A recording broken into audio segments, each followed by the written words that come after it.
श्रोताओं, लगभग एक हफ्ता मुझे आपसे दूर रहना पड़ा। कारण एक बहुत ही महत्वपूर्ण गोष्ठी के लिए गुड़गांव से लगभग 30-35 लोग विदेश की यात्रा के लिए गए और उस यात्रा का आयोजन एक यहाँ की संस्था जिसको रन करने के लिए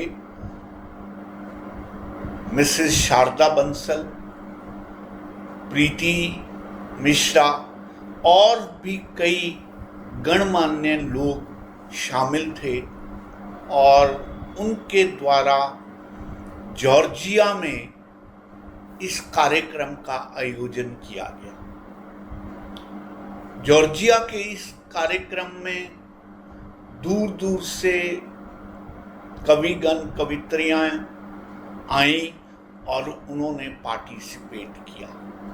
हमारा ये प्रयास रहेगा, क्योंकि मैं स्वयं वहाँ उपस्थित था, कि उनको एक एक करके हम अपने श्रोताओं के सामने लाएं और आपको भी ये मालूम हो कि किस तरह से विश्व के पटल पर भी शब्द यात्रा के बहुत से लेखक, बहुत सी कवित्रियां शामिल हैं और वो अपने अपनी बात की अभिव्यक्ति किस तरह से देते हैं। ये तो रहेगी आने वाले समय की बात। हाल में ही हमने मैडम सतबीर कौर, जो इन 7 दिनों में हमारे साथ थी, जॉर्जिया में भी और अज़रबैजान के स्टेट में भी साथ रही। आज उन्हें रात की फ्लाइट से ऑस्ट्रेलिया जाना था। मेरी गुजारिश पर वो इस बात के लिए तैयार हुई कि वो हमारे साथ गुड़गांव आएंगी और हम उनका एक संक्षिप्त इंटरव्यू रिकॉर्ड करेंगे और उनकी रचनाओं के बारे में जानेंगे।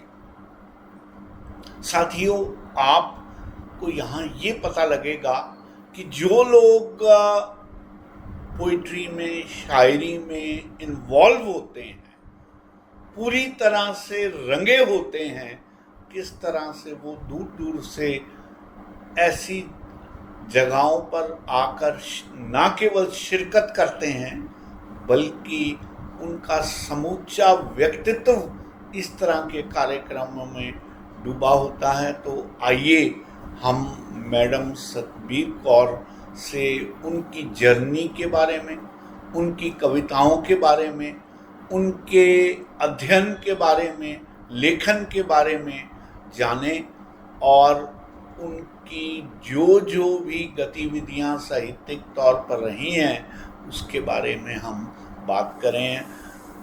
मैडम सतबीर कौर जी, आपका बहुत बहुत स्वागत, बहुत बहुत आभार कि आपने हमारी गुजारिश पर ये समय निकाला और आप आज हमारे मध्य में हैं। जी, मैं चाहूँगा कि आप अपनी संक्षिप्त यात्रा के बारे में, जो साहित्यिक क्षेत्र में आपने की है, उसके बारे में आप हमारे श्रोताओं को बताएं। आपका बहुत बहुत धन्यवाद जी। सभी साहित्यकारों और श्रोताओं को मेरा दिल से नमन।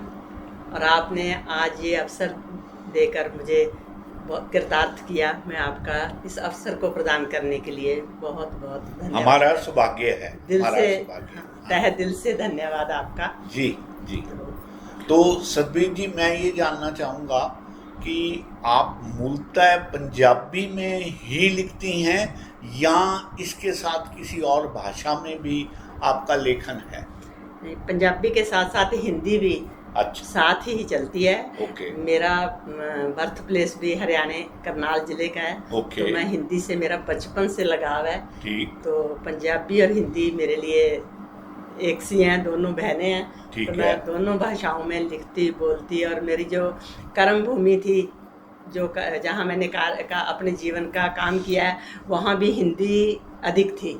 ठीक। क्योंकि मेरा विषय जो था उसमें 2 माध्यम ज़्यादा थे, इंग्लिश और हिंदी। तो ओके। हिंदी के साथ मुझे पूरा हिंदी के साथ साथ चलने का अवसर मिला। ओके सतबीर जी, आपने यात्रा के दौरान में मुझसे विशेष तौर पर ये जिक्र किया कि आपने 1 नहीं, 2 नहीं, 3 विषयों में तो आपने पोस्ट ग्रेजुएशन कर रखा है और बाकी बहुत सी डिग्रियां भी प्राप्त कर रखी हैं। कृपया हमारे श्रोताओं को बताने का प्रयास करें।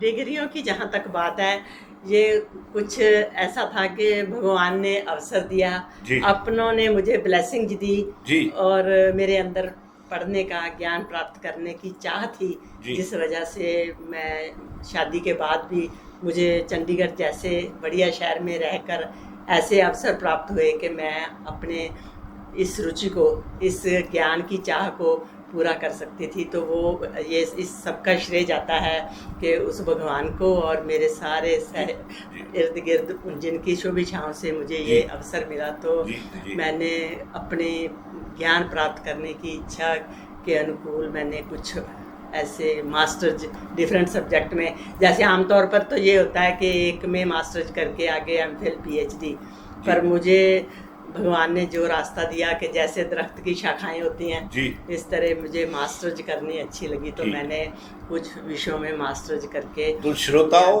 आपने देखा कि जो शख्स विनम्र होते हैं उनकी यही भाषा होती है। अक्सर मैं कहा करता हूं कि वो शख्स जो तुमसे झुक के मिला होगा, यकीनन उसका कद तुमसे बड़ा होगा। अभी तक सतबीर कौर जी, आपने ये नहीं बताया कि कौन कौन से विषयों में आपने पोस्ट ग्रेजुएशन कर रखा है और बाकी आपने और क्या डिग्रीज ले रखी है। आपका बहुत बुढ़प्पन है, आपने जिस तरह से मेरी जान पहचान करवाई। तो मैंने जैसे कि मैं समाज शास्त्र मेरा मुख्य विषय रहा है जी, सोशियोलॉजी। यस। तो इसी का यही मेरा कर्म क्षेत्र में भी यही विषय था कि मैं as a sociology lecturer retired हुई चंडीगढ़ एजुकेशन डिपार्टमेंट से। ओके। तो इसके साथ मैंने हिस्ट्री की एमए, पंजाबी और एजुकेशन जी। तो उसके बाद साथ साथ में फिर ये कंप्यूटर युग आ गया। तो कंप्यूटर एप्लीकेशन में मास्टर्स, और फिर उसके साथ ऐसे लगा कि ये हमारे एजुकेशन डिपार्टमेंट ने हमें अपॉर्चुनिटी दी कि हम स्टडी लीव पे चाइल्ड गाइडेंस और फैमिली काउंसलिंग में मास्टर्स कर सकते हैं। Very good. तो इसके साथ फिर ऐसा पढ़ने का शौक चला कि फिर मैंने उर्दू सीखने की भी कोशिश की। उर्दू आमोज का पेपर क्लियर किया।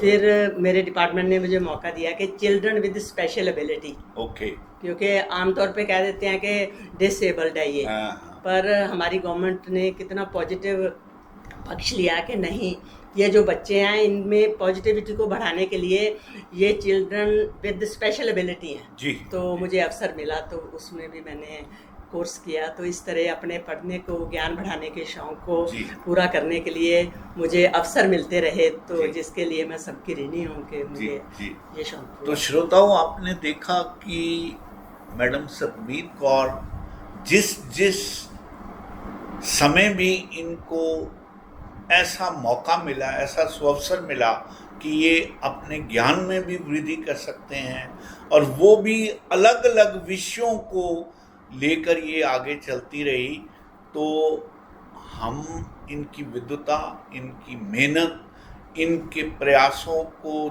जितना भी सराहें उतना कम होगा। और साथ साथ गृहस्थी में भी रही, जो ये बात अभी तक इन्होंने नहीं जिक्र करी, मैं चाहूँगा कि थोड़ा हमारे श्रोताओं को ये भी बताएं कि गृहस्थ जीवन में भी आपके 2 बच्चे हैं, एक बेटा है, एक बेटी है। इस समय बेटी ऑस्ट्रेलिया में है, बेटा आपके साथ है। दोनों अपने पारिवारिक जीवन में बहुत सफल हैं और आपकी सफलता की जो बातें हैं वो तो हम आपके मुख से भी सुन रहे हैं।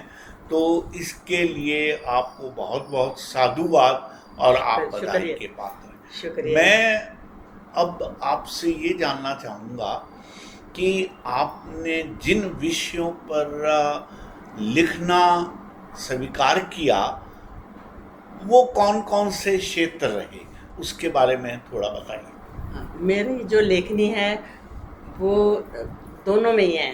वार्तक लिखना भी मुझे बहुत अच्छा लगता है। हाँ। और जो कविता है वो लिखने से ज़्यादा मुझे पेशकारी ज़्यादा अच्छी लगती है। और मेरे जहाँ मैंने ये पेशकारी की वहाँ से भी मुझे यही फीडबैक मिली कि पेशकारी अच्छी है। जी। तो अपने मुंह से तो नहीं कहना चाहिए, नहीं, लेकिन उससे मुझे प्रोत्साहन मिला। यस। तो मैं कोशिश करती हूँ कि भी कविता पढूं ज़रूर, चाहे वो मेरे किसी साथी की लिखी हो या कोई मेरी भी लिखी हो या किसी भी इतिहास के पन्नों में जो हमारे इस दुनिया से छोड़ गए हैं साहित्यकार बड़ी बड़ी अच्छी रचनाएं लिख के, तो मैं उनकी कविताओं को पेश करना भी सौभाग्य समझती हूँ। तो सतबीर जी, कोई एक आध नमूने के तौर पर किसी और लेखक की लिखी हुई कविता के बारे में अगर आपको याद हो तो हम सुनना चाहेंगे। जरूर जी। हाँ। कि एक कविता आमतौर पे आजकल बर्निंग भी, आजकल क्या हर समय में ही ये बर्निंग टॉपिक रहा है, नारी का। हाँ जी। तो नारी पे बहुत कुछ लिखा जाता है। वैसे तो पुरुष और नारी समाज के दोनों बराबर के पहिए हैं, पर फिर भी कहीं ना कहीं नारी पे ज़्यादा लिखा जा रहा है। हाँ जी। तो कविता है कि नारी नहीं हारी। सोटी साहब की कविता है ये। मेरे वो बड़े अच्छे दोस्त रहे हैं जो ट्राई सिटी में पंजाबी लेखक सभा साहित्य विज्ञान के अंदर और पंचकूला में नारी मंच है, नारी काव्य मंच है। इस तरह ट्राई सिटी में काफ़ी हमारी साहित्य सभाएं हैं, तो उनमें बोलने का अवसर भी मिलता है। तो वहाँ ये सोटी साहब से मुलाकात हुई। तो वो खुद नहीं पढ़ते कविता, तो उन्होंने मुझे ये कहा कि उनकी कविता को मैं पढ़ सकती हूँ, उनसे आज्ञा लेके। तो नारी नहीं हारी, मीरा भी मैं, दुर्गा भी मैं, आबा का जजीरा भी मैं, शमशीर माई भागों की, करूं चोट करारी, नारी नहीं हारी, नारी नहीं हारी। चंडी गोविंद की, कृष्ण की गीता, गौरी शिव की, राम की सीता, द्रौपदी नहीं हूं मैं, करूंगी चोट करारी, नारी नहीं हारी, औरत नहीं हारी। बहुत खूब। मेहनत हिम्मत सखी है मेरी, हर मुश्किल अब हंसी है मेरी। फूल तो हूँ नाजुक सुंदर, फूल तो हूँ नाजुक सुंदर, कांटों से भी है मेरी यारी, नारी नहीं हारी।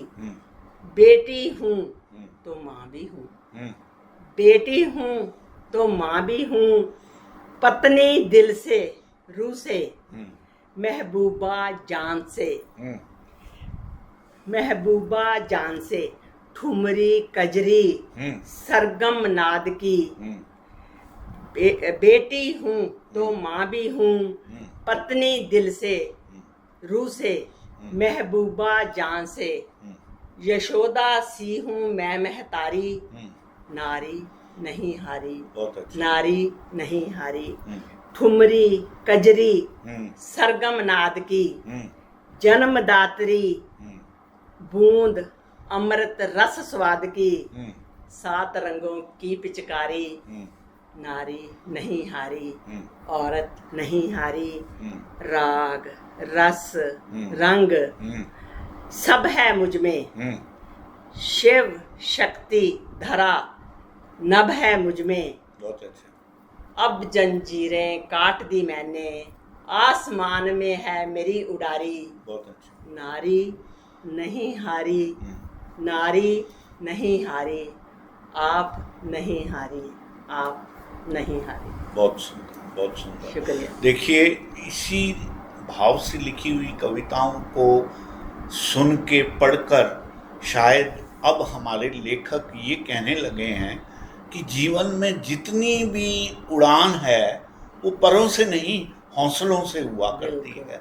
और स्त्री जो है वो पूरी तरह से आज के दिन में हौसला रखती हैं जी। और उस हौसले का प्रदर्शन सभी क्षेत्रों में खुल के कर रही हैं। बिल्कुल। और पहले तो वो सहयोग मांगती थी पुरुष से, जी। लेकिन अब धीरे धीरे वो अपने पाँव पे खड़ी हो गई हैं और वो कहती हैं कि सहयोग अगर दोगे तो बहुत अच्छा, अगर नहीं दोगे तो भी हम में इतनी क्षमता है कि हम स्वयं अपना रास्ता ढूंढ सकती हैं।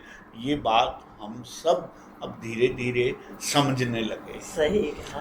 तो सतबीर जी, मैं जानना चाहूँगा, ये तो वो कविता थी जो आप कह रहे हैं कि किसी के द्वारा लिखी हुई है जी। और आप प्रस्तुत कर रहे हैं। कोई ऐसी भी कृति आपके पास है जो आपके स्वयं की लिखी हो और आप पढ़ना चाहें? वैसे ज़्यादातर मेरा वास्ता जो है ना, यो पंजाबी कविता के हाँ साथ जी, रहा है। हाँ जी, हाँ जी। और पंजाबी कविता के क्षेत्र में ज़्यादा पहचान है कि धार्मिक कविता हाँ जी। के, जिसमें हम मतलब किसी दिन दिवस की, गुरपुरब की, या इतिहास के पन्नों में जो शहीदों ने हाँ। इतने खून बहाए जिस वो देश के लिए, कौम के लिए, तो उनको याद करना जो है वो भी बहुत अच्छा लगता डेफिनेटली है। सिख साहित्य में ऐसी बहुत वीर गाथाएं पड़ी हैं हाँ जी। जिनको याद करके हम हमारे सिखों की कुर्बानियों को जितनी बार भी चाहें श्रद्धांजलि दे सकते हैं, कम है। क्योंकि उन्होंने वास्तव में देश के लिए जो कुर्बानियां दी हैं और उसी से हमारा बहुत मात्रा में जो हमारा इतिहास है वो बन के उभर के सामने आया। तो आप बताइए कौन सी? इसमें एक बात और है कि जो कविता है वो समय के हान भी होनी चाहिए, मैं ये बिल्कुल समझती हूँ। बिल्कुल बिल्कुल। तो ग्लोबली सब जानते हैं कि गुरु नानक देव जी के बारे में जी कि वो मतलब किसी एक धर्म के नहीं थे। जी तो उन्होंने जब वो इस संसार में आए जी तो जो उस वक्त के हालात थे, हम्म, जब हम उनकी साखियाँ और जीवन पढ़ते हैं तो आज भी कुछ उसमें तब्दीली नज़र नहीं आ रही, बिल्कुल ठीक है। बल्कि उससे ज़्यादा और Yes. कुछ हाँ। बढ़ गया ऐसा जो हमें जीवन में मुश्किलें खड़ी कर रहा है। हाँ तो एक बात इसमें ये लगती है कि जैसे ना हम कंपैरेटिव स्टडी करते हैं कि पीछे क्या था अब क्या है। जी तो एक कविता है कि जिसमें आमतौर पे हम कहते हैं अपने पीर पैगंबरों को, गुरुओं को, कि आप फिर से आओ इस दुनिया में और हमें रास्ता दिखाओ। जी जी मैं ये समझती हूँ कि गुरुओं पीरों का बार बार आना अच्छी बात है, सबको अच्छा लगता है, बिल्कुल। पर जब वो हमें रास्ता दिखा दिया उन्होंने, हम्म, अगर हम उस रास्ते पे नहीं चल रहे अपने आप, तो वो भी तो अविज्ञा है। हाँ तो एक बार जब उन्होंने रास्ता दिखा दिया तो हम उस गाड़ी रास्ते पे खुद चले। ठीक है। और कई मतलब कुछ लोग मेरी इस कविता को सुन के ऑब्जेक्शन भी करते हैं कि जी। ये गलत है, जी। पर बहुत से श्रोताओं ने ऐसा कहा है कि ये सच है।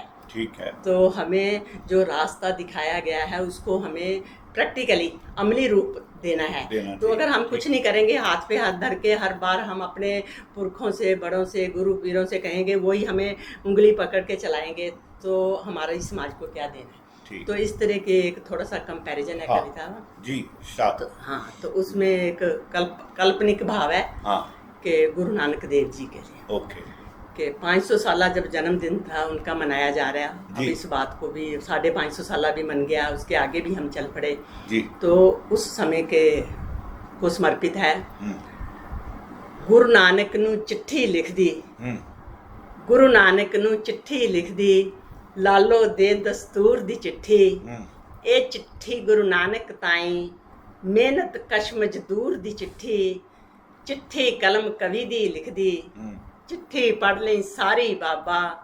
ਮੈਂ ਕਹਿੰਦੀ ਹੁਣ ਆਵੀਂ ਨਾ ਤੂੰ, बहुत ਇੱਥੇ ਚੋਰ ਬਜ਼ਾਰੀ ਬਾਬਾ। हम्म, ਮੈਂ ਕਹਿੰਦੀ ਹੁਣ ਆਵੀਂ ਨਾ ਤੂੰ, हम्म, ਇੱਥੇ ਚੋਰ ਬਜ਼ਾਰੀ ਬਾਬਾ। हम्म, ਅੱਜ ਸੌਦਾ ਵੀਹਾਂ ਦਾ ਹੈ ਨਹੀਂ, ਸਾਰੇ ਬਾਬਾ ਜੀ ਦੇ ਸੌਦੇ ਨੂੰ ਜਾਣਦੇ ਆ। ठीक। ਅੱਜ ਸੌਦਾ ਵੀਹਾਂ ਦਾ ਹੈ ਨਹੀਂ, ਸੌਦਾ ਲੱਖ ਕਰੋੜਾਂ ਦਾ ਹੈ। हम्म, ਅੱਜ ਸੌਦਾ ਸਾਧਾਂ ਲਈ ਹੈ ਨਹੀਂ, हम्म, ਸੌਦਾ ਡਾਕੂ ਚੋਰਾਂ ਦਾ ਹੈ। बहुत अच्छा। ਮਿਲਦਾ ਨਹੀਂ ਕਮਜ਼ੋਰ ਨੂੰ ਸੌਦਾ, ਹੂੰ ਅੱਜ ਦਾ ਸੌਦਾ ਜੋਰਾਂ ਦਾ ਹੈ। ਹੂੰ ਲੱਖਾਂ ਲਾਲੋ ਭੁੱਖੇ ਮਰਦੇ, ਹੂੰ ਬਣ ਕੇ ਫਿਰਨ ਭਿਖਾਰੀ ਬਾਬਾ। ਬਹੁਤ ਸੁੰਦਰ। ਮੈਂ ਕਹਿੰਦੀ ਹੁਣ ਆਵੀਂ ਨਾ ਤੂੰ, ਹੂੰ ਇੱਥੇ ਚੋਰ ਬਜ਼ਾਰੀ ਬਾਬਾ। ਨਾਮਦਾਨ ਹੱਟੀਆਂ ਤੇ ਵਿਕਦਾ, ਹੂੰ ਨਾਮਦਾਨ ਹੱਟੀਆਂ ਤੇ ਵਿਕਦਾ, ਹੁਣ ਕੀ ਲੋੜ ਵਿਚਾਰਾਂ ਦੀ ਏ। ਹੂੰ ਦੁਨੀਆ ਵੈਰ ਵਿਰੋਧੀ ਹੋ ਗਈ, ਹੂੰ ਹੁਣ ਕੀ ਲੋੜ ਪਿਆਰਾਂ ਦੀ ਏ। ਹੂੰ ਹੁਣ ਖਾਲੀ ਨਾ ਆਵੀਂ ਬਾਬਾ, ਦੁਨੀਆ ਕਹਿੰਦੀ ਆ ਜਾ। ਹੂੰ ਹੁਣ ਖਾਲੀ ਨਾ ਆਵੀਂ ਬਾਬਾ, ਹੁਣ ਤਾਂ ਲੋੜ ਹਥਿਆਰਾਂ ਦੀ ਏ। ਬਹੁਤ ਅੱਛਾ। ਇਨਕਲਾਬ ਨੂੰ ਕਰਨਾ ਇੱਥੇ, ਕਰ ਗਏ ਲੋਕ ਤਿਆਰੀ ਬਾਬਾ। ਪਰ ਮੈਂ ਕਹਿੰਦੀ ਹੁਣ ਆਵੀਂ ਨਾ ਤੂੰ, ਇੱਥੇ ਚੋਰ ਬਜ਼ਾਰੀ ਬਾਬਾ। ਬਹੁਤ ਅੱਛਾ। ਚਿੱਠੀ ਪੜ੍ਹ ਲਈ ਸਾਰੀ ਬਾਬਾ। ਅੱਜ ਦੇ ਸੱਪ ਛਾਇਆ ਨਹੀਂ ਕਰਦੇ, ਹੂੰ ਸਾਖੀ ਪਰ ਜਾਣਦੇ ਆ ਸਾਰੇ। ਹੂੰ ਅੱਜ ਦੇ ਸੱਪ ਛਾਇਆ ਨਹੀਂ ਕਰਦੇ, ਫਨੀਅਰ ਨਾਗ ਜ਼ਰੀਲੇ ਬਾਬਾ। ਹੂੰ ਬੀਨਾ ਭਾਵੇਂ ਰਬਾਬਾਂ ਵੱਜਣ, ਹੂੰ ਇਹ ਨਾ ਜਾਂਦੇ ਕੀਲੇ ਬਾਬਾ। ਹੂੰ ਟਾਟੇ ਬਾਟੇ ਸੱਪ ਸਲੇਡੇ, ਹੂੰ ਬਿਰਲੇ ਇੱਛਾ ਧਾਰੀ ਬਾਬਾ। ਮੈਂ ਕਹਿੰਦੀ ਹੁਣ ਆਵੀਂ ਨਾ ਤੂੰ, ਇੱਥੇ ਚੋਰ ਬਜ਼ਾਰੀ ਬਾਬਾ। ਬਹੁਤ ਸੁੰਦਰ। ਚਿੱਠੀ ਪੜ੍ਹ ਲਈ ਸਾਰੀ ਬਾਬਾ। ਝੂਠ ਬੋਲੀਏ ਘੱਟ ਤੋਲੀਏ, ਹੂੰ ਝੂਠ ਬੋਲੀਏ ਘੱਟ ਤੋਲੀਏ, ਤੇਰਾ ਤੱਕ ਸਹਾਰਾ ਨਾਨਕ। ਹੂੰ ਤੇਰੇ ਬਿਨਾ ਕਿਸੇ ਨਹੀਂ ਕਰਨਾ, ਸਾਡਾ ਪਾਰ ਉਤਾਰਾ ਨਾਨਕ। ਹੂੰ ਦੁਨੀਆ ਕਹਿੰਦੀ ਨਾਨਕ ਨਾਮ ਜਹਾਜ਼ ਤੁਸਾਂ ਦਾ, ਹੂੰ ਆ ਜਾ ਮਾਰੇ ਉਡਾਰੀ ਬਾਬਾ। ਪਰ ਮੈਂ ਕਹਿੰਦੀ ਹੁਣ ਆਵੀਂ ਨਾ ਤੂੰ, ਇੱਥੇ ਚੋਰ ਬਜ਼ਾਰੀ ਬਾਬਾ। ਚਿੱਠੀ ਪੜ੍ਹ ਲਈ ਸਾਰੀ ਬਾਬਾ। ਮੱਸਿਆ ਪੁੰਨਿਆ ਸੰਗਰਾਂਦਾਂ ਨੂੰ, ਹੂੰ ਮੱਸਿਆ ਪੁੰਨਿਆ ਸੰਗਰਾਂਦਾਂ ਨੂੰ, ਪਾਠ ਕਰਾਇਆ ਜਾਂਦਾ ਤੇਰਾ। ਹੂੰ 550 ਸਾਲਾ ਜਨਮ ਦਿਹਾੜਾ, ਹੂੰ ਅਜੇ ਮਨਾਇਆ ਜਾਂਦਾ ਤੇਰਾ। ਹੁਣ ਕੀ ਤੈਨੂੰ ਲੋੜ ਆਉਣ ਦੀ, ਹੂੰ ਕੱਟ ਗਿਆ ਤੂੰ ਵਾਰੀ ਬਾਬਾ। ਬਹੁਤ ਅੱਛਾ। ਮੈਂ ਕਹਿੰਦੀ ਹੁਣ ਆਵੀਂ ਨਾ ਤੂੰ, ਇੱਥੇ ਚੋਰ ਬਜ਼ਾਰੀ ਬਾਬਾ। ਚਿੱਠੀ ਪੜ੍ਹ ਲਈ ਸਾਰੀ ਬਾਬਾ। ਬਾਬਾ ਜੀ ਮੈਂ ਪਾਠ ਤੁਹਾਡਾ, ਹੂੰ ਹਰ ਸੰਗਰਾਂਦੇ ਕਰਦੇ ਵੇਖੇ। ਹੂੰ ਚੋਰੀ ਚੁੱਕ ਕੜਾ ਦੇ ਬਾਟੇ, ਭਾਈ ਅੰਦਰ ਵੜਦੇ ਵੇਖੇ। ਹੂੰ ਇੱਕ ਕੜਾ ਦੇ ਗੱਫੇ ਪਿੱਛੇ, ਹੂੰ ਹੂਰੋ ਮੁੱਕੀ ਲੜਦੇ ਵੇਖੇ। ਹੂੰ ਤੇਰੇ ਧਰਮ ਦੁਆਰੇ ਦੇ ਵਿੱਚ ਗੱਲ ਸਮਝ ਲਈ ਸਾਰੀ ਬਾਬਾ। ਮੈਂ ਕਹਿੰਦੀ ਹੁਣ ਆਵੀਂ ਨਾ ਤੂੰ, ਇੱਥੇ ਚੋਰ ਬਜ਼ਾਰੀ ਬਾਬਾ। ਚਿੱਠੀ ਪੜ੍ਹ ਲਈ ਸਾਰੀ ਬਾਬਾ। ਫਿਰ ਦੁਕਾਨਾਂ ਦੇ ਉੱਤੇ ਲਿਖਿਆ ਹੁੰਦਾ ਹੈ Guru Nanak tent house, Guru Nanak sweet house. ਕੀ ਬਾਬਾ ਜੀ ਨੂੰ ਪੁੱਛ ਕੇ ਉਹਨਾਂ ਦੀ ਭਿਆਲੀ ਪਾਈ ਹੈ, ਉਹਨਾਂ ਦੀ ਪਾਰਟਨਰਸ਼ਿਪ ਕੀਤੀ ਹੈ? ਨਹੀਂ। ਮਿਲਾ ਮੇਰੇ ਧੰਨ ਗੁਰੂ ਨਾਨਕ, ਆਮ ਕਰਕੇ ਲਿਖਿਆ ਹੁੰਦਾ ਆ। ਮਿਲਾ ਮੇਰੇ ਧੰਨ ਗੁਰੂ ਨਾਨਕ, ਨਾਂ ਦਾ ਫੱਟਾ ਲਾਉਂਦੇ ਵੇਖੇ। ਲੁੱਟਣ ਦੇ ਵਿੱਚ ਹਿੱਸਾ ਤੇਰਾ, ਬਿਨ ਸਲਾਹੋਂ ਪਾਉਂਦੇ ਵੇਖੇ। ਉਹ ਪੀਂਦੇ ਖੂਨ ਗਰੀਬਾਂ ਦਾ ਏ, ਜਿੰਨੇ ਮਾਇਆ ਧਾਰੀ ਬਾਬਾ। ਮੈਂ ਕਹਿੰਦੀ ਹੁਣ ਆਵੀਂ ਨਾ ਤੂੰ, ਇੱਥੇ ਚੋਰ ਬਜ਼ਾਰੀ ਬਾਬਾ। ਚਿੱਠੀ ਪੜ੍ਹ ਲਈ ਸਾਰੀ ਬਾਬਾ। ਅਖੀਰਲਾ ਬੰਦ ਹੈ ਤੇ ਮਾਫੀ ਚਾਹਾਂਗੀ ਜੇ ਕਿਸੇ ਨੂੰ ਚੰਗਾ ਨਾ ਲੱਗੇ, ਕਿ ਚਿੱਟੀ ਦਾੜੀ ਹੁਣ ਨਹੀਂ ਰਹਿਣੀ, ਚਿੱਟੀ ਦਾੜੀ ਹੁਣ ਨਹੀਂ ਰਹਿਣੀ। ਕਲਫਾਂ ਲਾਲਾ ਰੰਗਣੀ ਪੈਣੀ। ਉਹ ਅੱਗੇ ਸਿੱਖ ਸੀ ਤੇਰੀਆਂ ਮੰਨਦੇ, ਹੁਣ ਸਿੱਖਾਂ ਦੀ ਮੰਨਣੀ ਪੈਣੀ। ਪਾਊਡਰ ਫਿਕਸੋ ਅਤੇ ਕਰੀਮਾਂ, ਲਾਲਾ ਦਾੜੀ ਬੰਨਣੀ ਪੈਣੀ। 8 ਦਿਨੀ ਪ੍ਰੈਸ ਕਰਾਉਂਦੇ, ਐਤਵਾਰ ਨੂੰ ਦਾੜੀ ਬਾਬਾ। ਮੈਂ ਕਹਿੰਦੀ ਹੁਣ ਆਵੀਂ ਨਾ ਤੂੰ, ਇੱਥੇ ਚੋਰ ਬਜ਼ਾਰੀ ਬਾਬਾ। ਚਿੱਠੀ ਪੜ੍ਹ ਲਈ ਸਾਰੀ ਬਾਬਾ। ਇੱਥੇ ਚੋਰ ਬਜ਼ਾਰੀ ਬਾਬਾ, ਇੱਥੇ ਚੋਰ ਬਜ਼ਾਰੀ ਬਾਬਾ। बहुत खूब, शुक्रिया जी बहुत मैंने खूब, सहन ली। बहुत खूब। धन्यवाद जी। श्रोताओं, एक ऐसा दंश जो आज की पीढ़ी को अपनी आंखों के सामने देख के महसूस होता है, उस दंश को सतबीर कौर ने अपनी कविता में कहने का प्रयास किया है। मुझे याद पड़ता है, मैंने एक अशार लिखा था कि होठों तक लाकर जो पटक दिया प्याला मैंने, जी। होठों तक लाकर पटक दिया जो प्याला मैंने, ये मेरे प्यास की इंतहा थी और क्या था। बहुत खूब जी। तो सतबीर कौर जी ने अपनी इस लंबी कविता में उस दर्द को कि आदमी लब तक लाए हुए प्याले को पटक के मारता है, क्योंकि उसको उस प्याले से वो सरूर नहीं मिलता जिसका वो अभिप्सा रखता है, जिसकी आकांक्षा रखता है। तो साथियों, ये थी मैडम सतबीर कौर, जिनकी कविताओं में बहुत गहरा दंश है, गहरी पीड़ा है, और ये पीड़ा सिर्फ इनकी नहीं है, उन सभी कवियों की है जो आज के इस मॉडर्न युग में धर्म में हिपोक्रेसी देखते हैं, धर्म में दिखावा देखते हैं, पखंड देखते हैं।